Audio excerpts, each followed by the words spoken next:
ఈనాటి round table సమావేశానికి అధ్యక్ష వహిస్తున్నటువంటి కేవీపీఎస్ రాష్ట్ర ప్రధాన కార్యదర్శి స్కైలవ్ గారు, ఈ సమావేశంలో పాల్గొంటున్నటువంటి ప్రజా సంఘాల నాయకులు, కళాకారులు, సామాజిక సంఘాల నాయకులు అందరికీ ముందుగా నమస్కారం.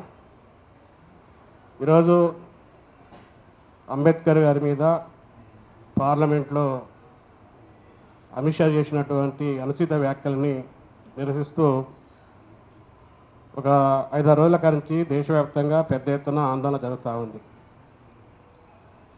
మన రాష్ట్రంలో కూడా తెలంగాణలో చైతన్యవంతంగా ప్రజా సంఘాలు, సామాజిక సంఘాలు, వర్గ సంఘాలు పెద్ద ఎత్తున ఈ వ్యాఖ్యలను ఖండిస్తున్నాయి. ఇలాంటి వ్యాఖ్యలు కొత్తవి కాదు. అవకాశం వచ్చినప్పుడల్లా బీజేపీ పరివారం, ఆర్ఎస్ఎస్, బజరంగ దళం,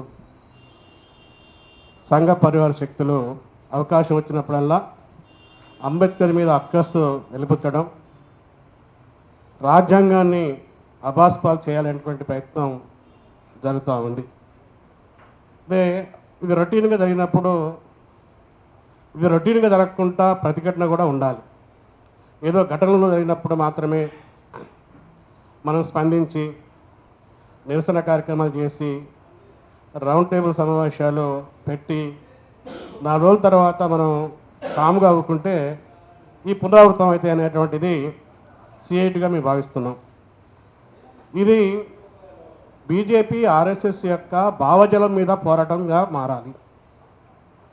ఇది బీజేపీ, ఆర్ఎస్ఎస్ సంఘ పరివార శక్తుల్ని వెనక్కు కొట్టే వరకు ఈ పోరాటాన్ని సైద్ధాంతికంగా కూడా మనం ఎదుర్కోవాల్సినటువంటి అవసరం ఉంది. అప్పుడే ఆ శక్తులు వెనక్కి తగ్గేటువంటి అవకాశం ఉంటుందని చెప్పి మేము భావిస్తూ ఉన్నాం.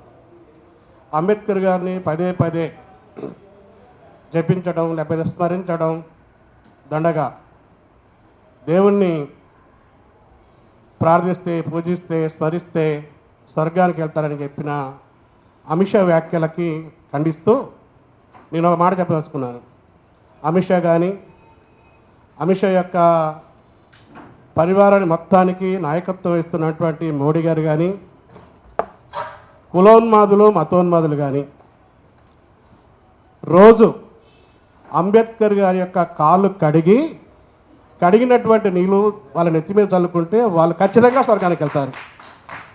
ఎందుకంటే ఈ దేశాన్ని సేవ చేసింది, ఈ దేశాన్ని నడిపించేది, ఈ రాజ్యాంగాన్ని రాసింది, ఈ పరిపాలన మొత్తం కూడా సాగేది అంబేద్కర్ గారి యొక్క కష్ట ఫలితం మీద సాగుతూ ఉంది.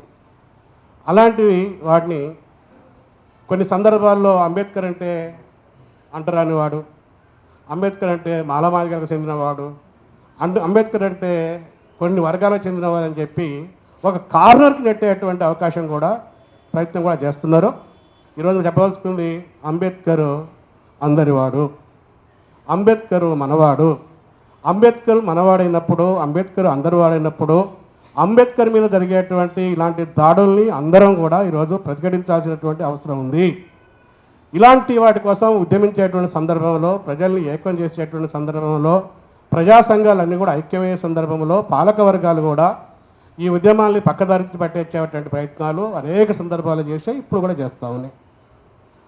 జరిగిన ఘటన నిండు పార్లమెంట్లో జరిగితే రాజ్యాంగాన్ని ఉల్లంఘించి ఈరోజు చట్ట విరుద్ధంగా వ్యతిరేకించి అమిత్ షా వ్యాఖ్యలు చేస్తే, అమిత్ షా వ్యాఖ్యలు పార్లమెంట్ రికార్డుల నుంచి తొలగించకుండా, అమిత్ షా పార్లమెంట్లో క్షమాపణ చెప్పకుండా అది తప్పన్నటువంటి అంశాన్ని ప్రతిపక్షాన్ని ఇందులో లాగేసి ఇది అధికార పక్షం ప్రతిపక్షం గొడవగా మార్చి రాహుల్ గాంధీ మీద కేసు పెట్టి అసలు ఈ అంశమే చర్చగా లేకుండా పక్కదారి మళ్ళించేటువంటి ప్రయత్నం చేస్తున్నారు. దీనికంటే ముందు ఇందాక చెప్పినట్టు రాహుల్ గాంధీ చెప్పినట్టు ఆదాని కేసుని బయటికి రాకుండా చేస్తున్నారు. జమిలీ ఎన్నికల అంశం ముందుకు వచ్చింది. జమిలీ ఎన్నికల్ని వ్యతిరేకించేటువంటి పార్టీలు ఉన్నాయి, ప్రజా సంఘాలు ఉన్నాయి. ఈ జమిలీ ఎన్నికలు అనేటువంటిది దేశానికి అరిష్టం, నష్టం.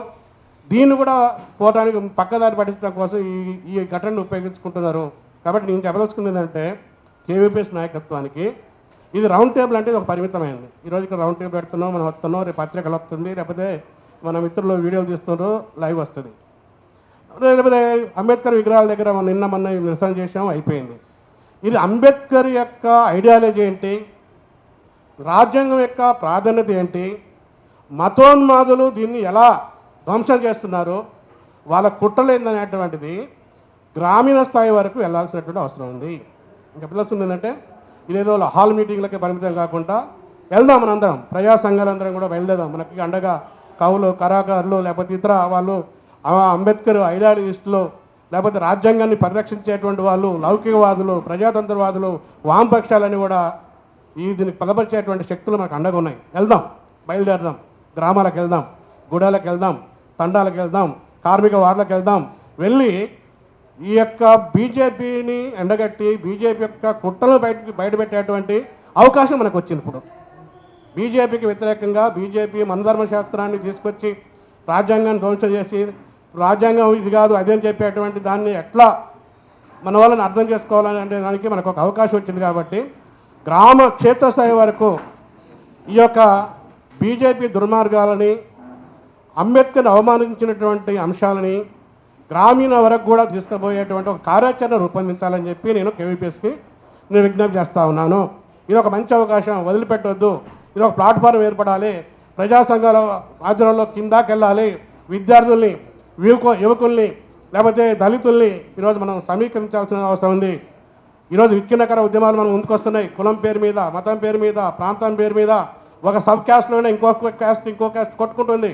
కొట్టుకునేటువంటి పేరు మీద ఈరోజు విచ్ఛిన్నకర ఉద్యమాలు వస్తున్న సందర్భంలో వాటి తర్వాత చూసుకుందాం. ఈరోజు అంబేద్కర్ రాజ్యాంగాన్ని కాపాడుదాం, మతోన్మాదులకి బుద్ధి చెప్పుదాం అనేటువంటి దాని మీద ముందుకెళ్ళాలి. నేను ఈరోజు సిఐటిగా చెప్తున్నాను. ఈ అంశం ఏవైతే జరిగిందో, ఈ తీర్మానం ఉందో, ఈ తీర్మానంలో ఉన్నటువంటి అంశాన్ని ఒక కరపత్రంగా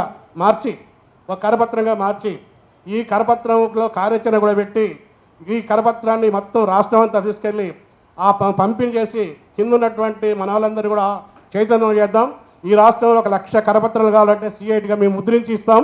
కాబట్టి దీన్ని కిందక తీసుకెళ్ళండి, దీన్ని తీసుకెళ్దాం, ఇది ఒక ప్రజా ఉద్యమంగా మార్దాం. ఆ పద్ధతిలో కేవీపీఎస్ ఆలోచించాలని చెప్పి నేను కోరుతూ, రౌండ్ టేబుల్ అయితే పరిమితం ఉంటుంది కాబట్టి జిల్లా కేంద్రాల్లో మతోన్మాదం, రాజ్యాంగ హక్కుల పరిరక్షణ అనేటువంటి అంశం మీద మనందరం కలిసి ఉమ్మడిగా సెమినార్లు పెడితే ఎక్కువ మందిని ఇన్వాల్వ్ చేయొచ్చు. కిందికెళ్ళి గూడాలలో, తండాల్లో, లేకపోతే కార్మిక వాడల్లో పెడితే ఎక్కువ మందికి ఇది ఇన్వాల్వ్ చేయొచ్చు, చైతన్యం చేయొచ్చు. కాబట్టి కార్యాచరణ ఆ పద్ధతిలో ఉంటే మంచిదని చెప్పి నేను సూచన చేస్తూ నాకు అవకాశం ఇచ్చినటువంటి నాయకత్వానికి మరోసారి ధన్యవాదాలు తెలుస్తూ, ఈ ఉద్యమంలో రాష్ట్రంలో ఉన్నటువంటి